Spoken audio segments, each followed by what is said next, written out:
మన రాష్ట్ర Telugu Desam party polit bureau సభ్యులు జిల్లా అధ్యక్షుడు గారు శ్రీనివాసరెడ్డి గారికి, రాజకీయ దురంధరుడు 45 సంవత్సరాల నుంచి పొద్దుటూరు అభివృద్ధి కోసము, అవినీతి నిర్మూలన కోసము, ఫ్యాక్షన్ రాజకీయాలు లేకుండా చేసేదానికే పుట్టిన వరదరాజరెడ్డి గారికి 6 సార్లు ఎమ్మెల్యే, 45 సంవత్సరాల నుంచి రాజకీయాలు ఉన్నాడు.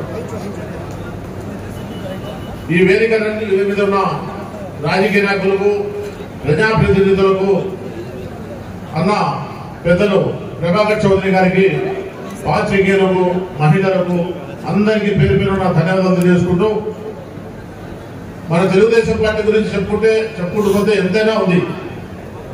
ఈ 43 సంవత్సరాల కాలంలో మన దివంగత ముఖ్యమంత్రి ఎన్టీ రామారావు గారు ప్రవేశపెట్టిన పార్టీ పేదల పార్టీ, పేద బడుగు బలహీన వర్గం పార్టీ.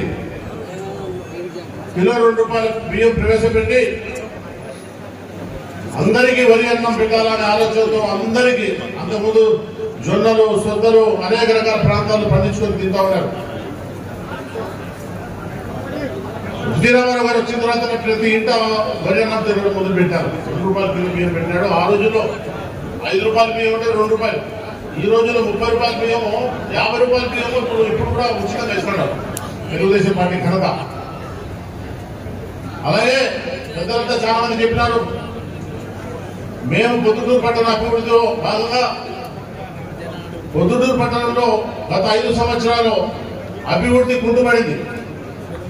అభివృద్ధి జరిగింది అంటే వరదరాజరెడ్డి గారి హయాంలో రింగు రోడ్లు కానీ, కాలేజీలు రావడం కానీ, కాలువల అధికరణ కానీ, పొద్దుటూరు మున్సిపాలిటీ భవనాలు కానీ, గవర్నమెంట్ హాస్పిటల్ ఆధునీకరణ పెద్ద భవనాలు కానీ, ఏ పని చూసుకున్నా కానీ పొద్దుటూరులో వరదరాజరెడ్డి గారి హయాంలో వరదరాజరెడ్డి గారు ఎమ్మెల్యేగా ఉండి కూడా జరిగినట్టే. 2014 నుంచి 19 వరకు వరదరాజరెడ్డి గారు ఎమ్మెల్యేగా గెలవకపోయినా ఆ రోజు తెలుగుదేశం ప్రభుత్వం ఉంటే తెలుగుదేశం ప్రభుత్వంలో పొద్దుటూరు అభివృద్ధి కోసం ఆయన కృషి చేసిన ఎమ్మెల్యే గారు.